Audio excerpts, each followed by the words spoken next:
Tuhan berfirman kepada Musa, "Perintahkanlah kepada orang Israel supaya semua orang yang sakit kusta, semua orang yang mengeluarkan lelehan, dan semua orang yang najis oleh mayat disuruh meninggalkan tempat perkemahan. Baik laki-laki maupun perempuan, haruslah kau suruh pergi keluar tempat perkemahan, haruslah mereka kau suruh pergi, supaya mereka jangan menajiskan tempat perkemahan di mana aku diam di tengah-tengah mereka." Maka orang Israel berbuat demikian. Mereka menyuruh orang-orang itu meninggalkan tempat perkemahan, seperti yang difirmankan Tuhan kepada Musa, demikianlah diperbuat orang Israel.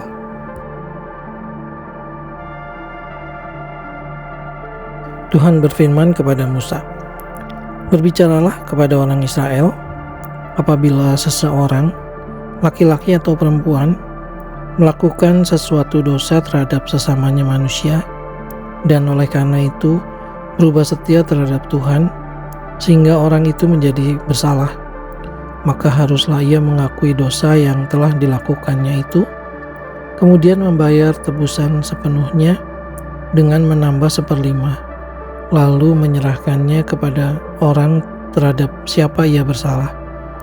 Tetapi apabila orang itu tidak ada kaumnya, kepada siapa dapat dibayar tebusan salah itu, maka tebusan salah yang harus dibayar itu menjadi kepunyaan Tuhan dan adalah bagian imam. Belum terhitung domba jantan perdamaian yang dipakai untuk mengadakan perdamaian bagi orang itu. Dari persembahan-persembahan kudus yang disampaikan orang Israel kepada imam, persembahan khususnya adalah bagian imam. Sedangkan persembahan-persembahan kudus yang dibawa oleh seseorang adalah bagian orang itu sendiri. Hanya apa yang diserahkan kepada seorang imam adalah bagian imam itu.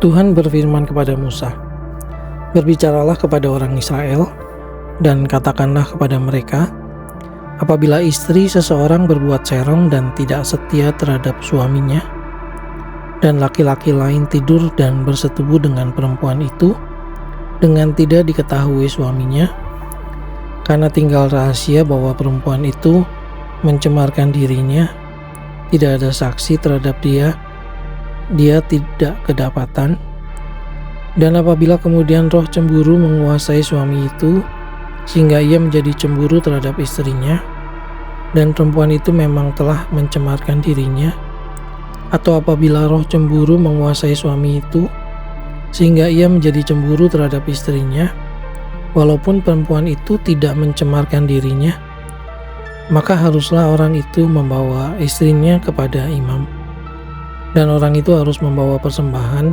karena perempuan itu sebanyak 1/10 eva tepung jelai yang ke atasnya tidak dituangkannya minyak dan yang tidak dibubuhinya kemenyan, karena korban itu ialah korban sajian cemburuan, suatu korban peringatan yang mengingatkan kepada kedurjanaan.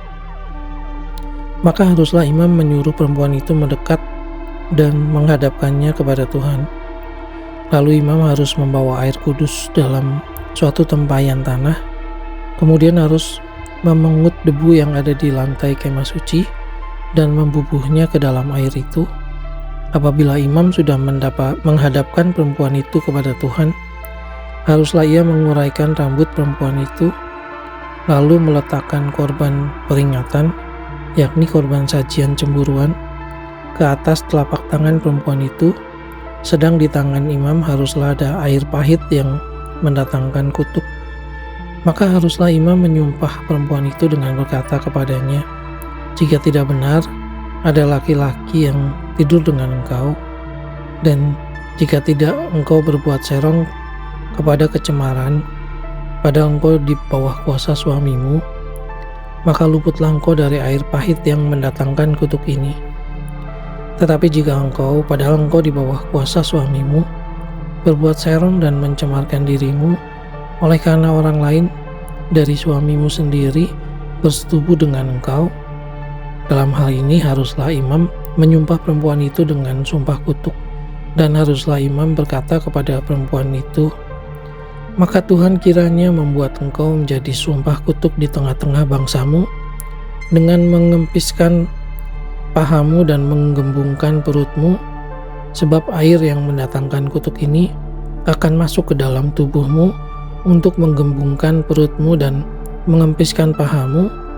Dan haruslah perempuan itu berkata, "Amin, amin." Lalu imam harus menuliskan kutuk itu pada sehelai kertas dan menghapusnya dengan air pahit itu. Dan ia harus memberi perempuan itu minum air pahit yang mendatangkan kutuk itu, dan air itu akan masuk ke dalam badannya dan menyebabkan sakit yang pedih. Maka haruslah imam mengambil korban sajian cemburuan dari tangan perempuan itu, lalu mengunjukkannya ke hadapan Tuhan dan membawanya ke mezbah. Sesudah itu, haruslah imam mengambil segenggam dari korban sajian itu sebagai bagian ingat-ingatannya dan membakarnya di atas mezbah, kemudian memberi perempuan itu minum air itu.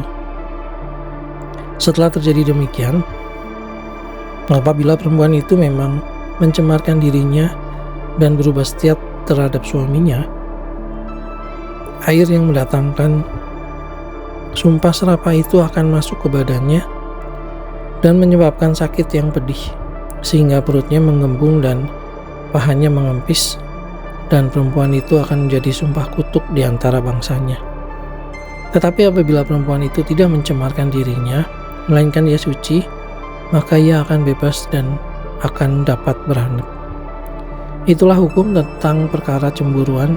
Kalau seorang perempuan telah berbuat serong dan mencemarkan dirinya, padahal ia di bawah kuasa suaminya, atau kalau roh cemburu menguasai seorang laki-laki sehingga ia cemburu terhadap istrinya, ia harus menghadapkan perempuan itu kepada Tuhan, dan imam haruslah melaksanakan seluruh hukum ini kepada perempuan itu. Laki-laki itu akan bebas daripada salah, tetapi perempuan itu haruslah menanggung akibat kesalahannya. Tuhan berfirman kepada Musa, "Berbicaralah kepada orang Israel dan katakanlah kepada mereka, apabila seseorang laki-laki atau perempuan mengucapkan nazar khusus, yakni nazar orang nazir untuk mengkhususkan dirinya bagi Tuhan, maka haruslah ia menjauhkan dirinya dari anggur dan minuman yang memabukkan. Jangan meminum cuka anggur atau cuka minuman yang memabukkan, dan jangan meminum sesuatu minuman yang dibuat dari buah anggur, dan jangan memakan buah anggur, baik yang segar maupun yang kering.